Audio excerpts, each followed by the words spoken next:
Now, before studying the fertilization, we see the structure of the sperm and structure of ovum, the egg.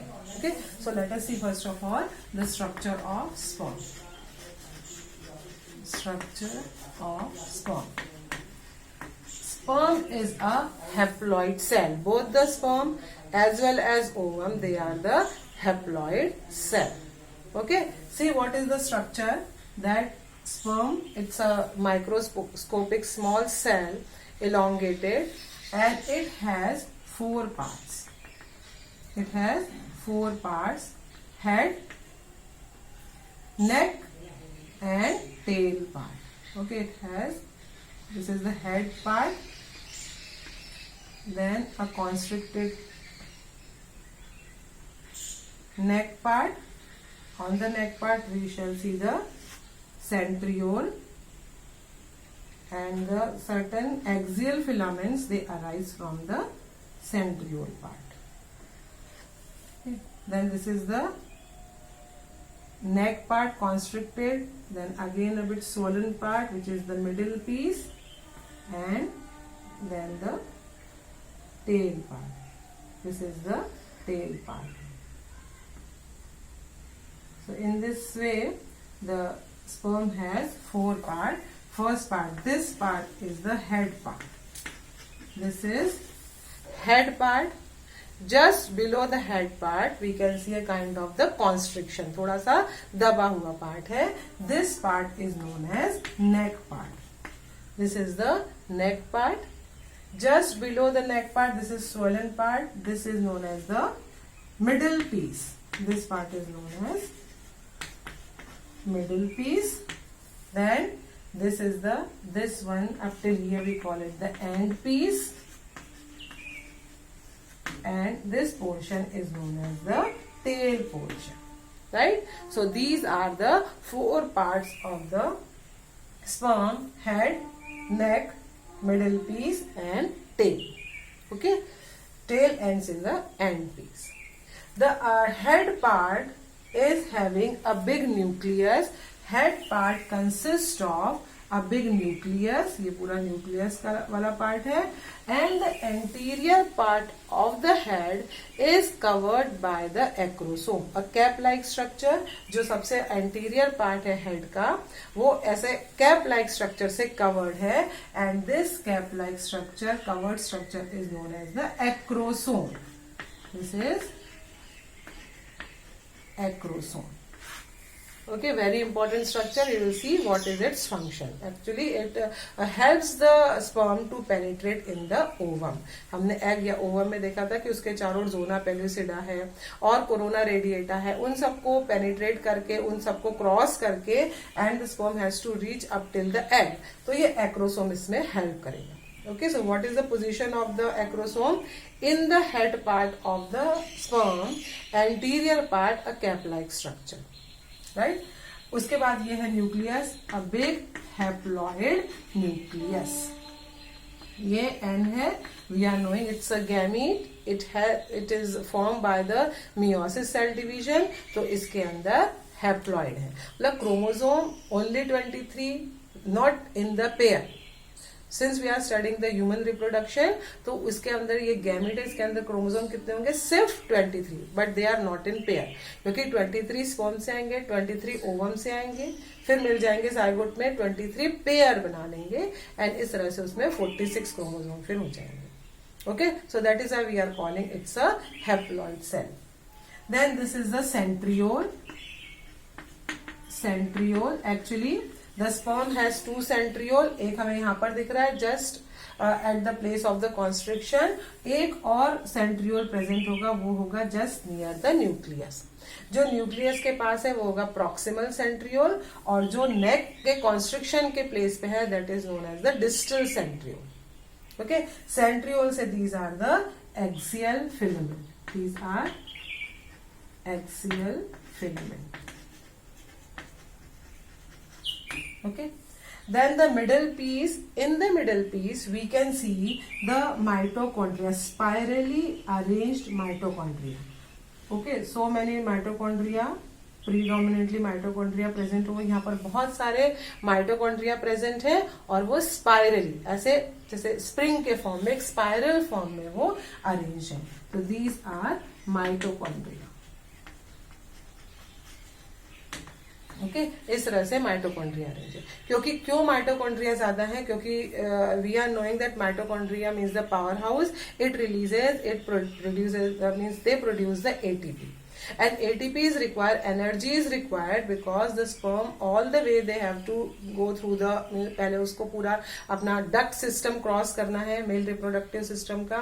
उसके बाद उसको the whole all the way they have to pass the female reproductive track और fallopian tube में पहुंचना है. इतना ज्यादा लंबा रास्ता तय करने के लिए they require lots of energy.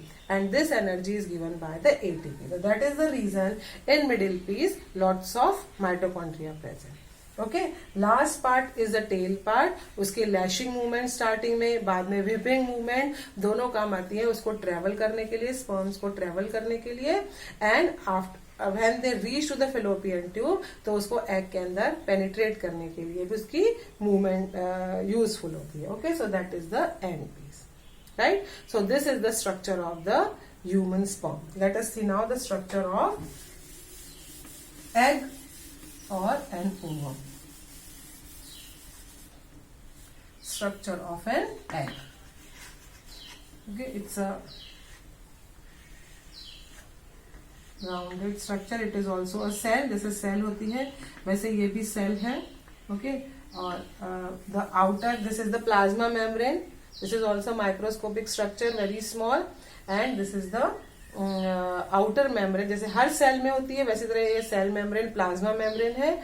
But in case of egg we call it the vitelline membrane. Okay, so what is vitelline membrane? The plasma membrane in case of egg is known as the vitelline membrane. So we call it the vitelline membrane. Okay, just outside the vitelline membrane we can see the, ये वाली क्या है पूरी, this is the non cellular, cell की बनी हुई नहीं है, it's a substance की बनी हुई zona pellucida present. Okay, this is a layer just outside the vitelline membrane and this layer is known as zona pellucida. Just outside the zona pellucida, the layer of follicular cells is present. यहाँ पर क्या, these are all the follicular cells. Follicular cells surrounds complete ovum all around. पूरे ovum के चारों ओर ऐसी ऐसी ये follicular cells हैं everywhere.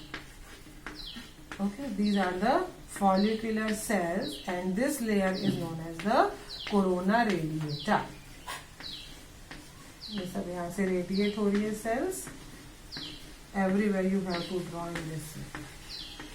Okay, so these are the cells, are the follicular cells, and this layer we call this layer is known as corona radiata.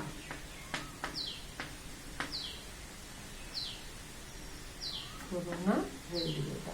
The cells of the corona radiata are stick or glued with each other by a substance that is known as the hyaluronic acid. ये जो sales बनाई हुई है corona radiata की follicular sales, ये सारी follicular sales एक दूसरे से एक ग्लू सब्सटेंस है जिसको कि हाइल्यूरोनिक एसिड बोलते हैं. यहाँ पर एवरीवेयर दीज सेल्स आर जुड़ी हुई है by the hyaluronic acid.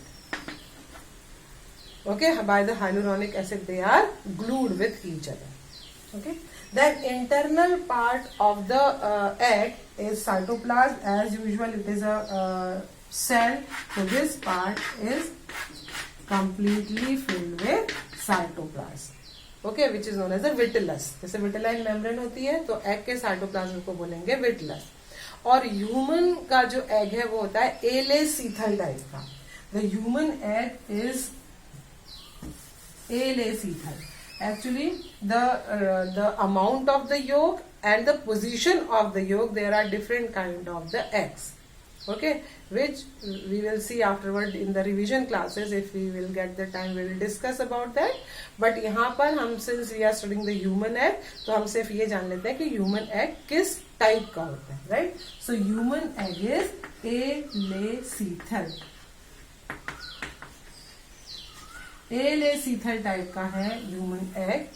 alecythal means very less amount of yolk. योग का अमाउंट कितना है? बहुत ही कम है.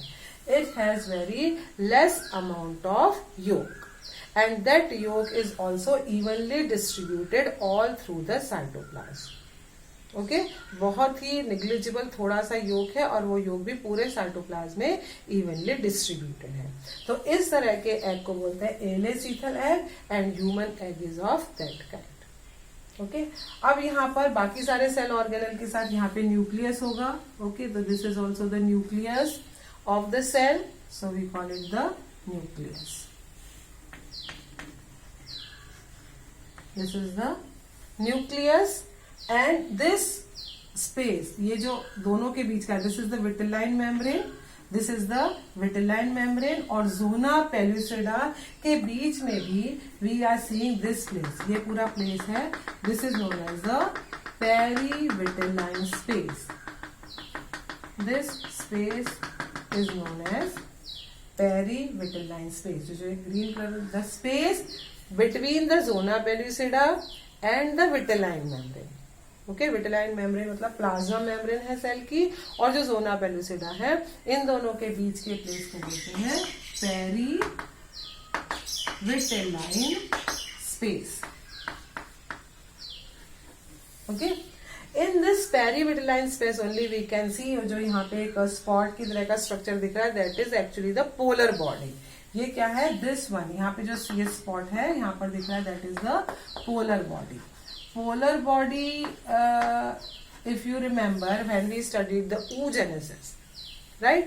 So when the primary oocyte gives rise to the secondary oocyte by the first maturation division, remember that पहले multiplication phase थी, फिर growth phase थी और उसके बाद maturation phase थी.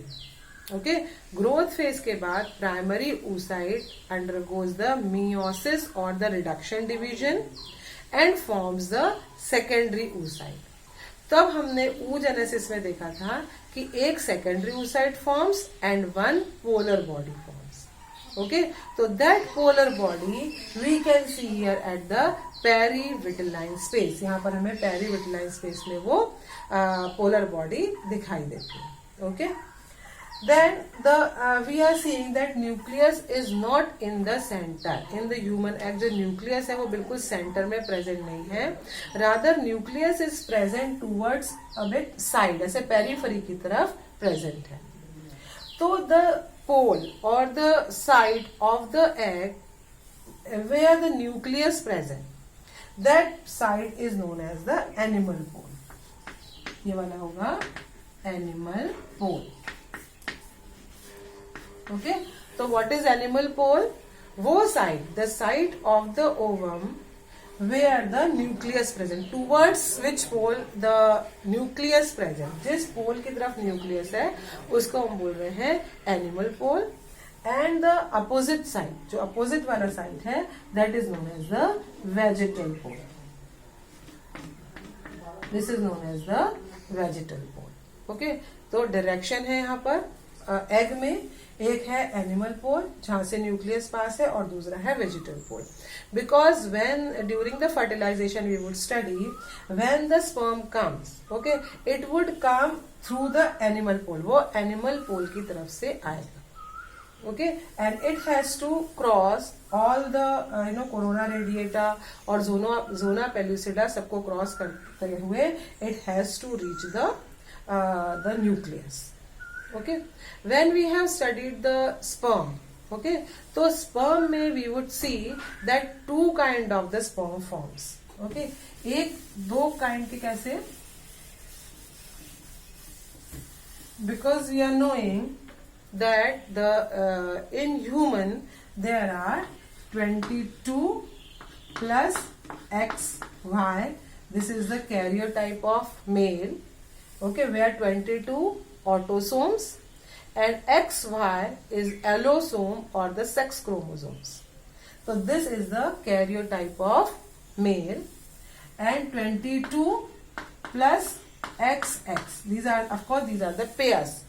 सिर्फ 22 नहीं होंगे. This is we are studying when we study the sperm or the ova. इसको हम 22 pairs लिख सकते हैं, या we can write down the 44 plus XY. Total 46 chromosome है, राइट. 46 में से last pair of chromosome is sex chromosome which determines the sex of the baby, की वो बॉय होने वाली है या girl. Okay, this you have studied everything. So this is the karyotype of male, and 44 plus XX, this is the karyotype of female. Okay, so when we see that the sperms form, तो sperm का karyotype क्या होगा, उसमें 22 सिर्फ होंगे, not in pairs. Autosome means the chromosomes, those who determine the other character. Okay, so many other character plus X. ठीक है, क्योंकि टोटल 23 क्रोमोसोम होने वाले हैं, because this is a haploid cell, तो वो 22 प्लस X होंगे फ्यू स्पर्म्स, या हो सकते हैं वो 22 प्लस Y. अंडरस्टूड? क्योंकि जब सेपरेशन होगा, isn't it, at the formation of haploid gamete, तो उसमें 46 पेयर्स में से 23 का सेट एक क्रोमोसोम एक सेल में जाएगा, और 23 का सेट दूसरे सेल में जाएगा. Okay, because they are haploid. तो ये जो लास्ट पेयर ऑफ क्रोमोसोम है, एलोसोम है, इनका भी क्या होगा, सेपरेशन, राइट. तो certain sperms they are 22 plus X means 22 means autosome, और X या हो सकते हैं वो 22 प्लस Y. तो certain sperm they are with the X allosome, and certain sperms they are with the Y allosome. लेकिन जो एग सेल होगी वो किसी भी तरह का कॉम्बिनेशन हो, वो हमेशा 22 प्लस X होगी, क्योंकि उसके दोनों एलोसोम जो है वो आइडेंटिकल है, XX है. ठीक है. अगर इस वाली एग का सपोज फ्यूजन फर्टिलाइजेशन के समय अगर ऐसे स्पर्म से होता है जिसका कैरियोटाइप 22 प्लस XX है, ओके, तो क्या हो जाएगा, ये 44 plus XX means it will be a female, right. अगर इस एग का, एग तो एक जैसे ही बनेंगे, अगर इस एग का फ्यूजन हो रहा है 22 प्लस Y वाले स्पर्म से, तो क्या हो जाएगा, 44 plus XY, and it will be a boy. Okay, so in this way there are two kind of sperms, right?